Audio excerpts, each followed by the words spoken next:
அதனால இங்க இருக்கிற வாலிப தம்பிங்களும் அப்படிதான். நீ மொபைல் வச்சிருக்கிறியா, அந்த மொபைல்ல நீ எப்போ ரொம்ப பாவத்துக்குள்ள போறேன்னா நீ ஆரம்பத்திலேயே கிள்ளலப்பா.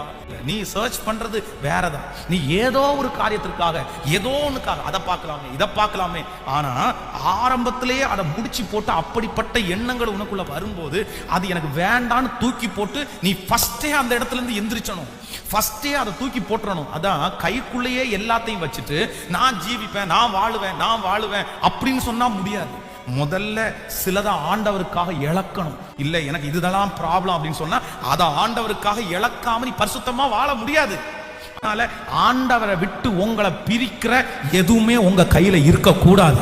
அது நண்பனானாலும் அது வீடானாலும் அது பொருளானாலும் இன்னைக்கு ஒரு தீர்மானம் எடுங்க. ஆண்டவரை விட்டு பிரிக்கிற எதுவுமே எனக்கு வேண்டாம். நான் சொல்றேன், அப்படிப்பட்ட என்டர்டைன்மெண்ட், அப்படிப்பட்ட சந்தோஷம் ரொம்ப நாள் நீடிக்காது.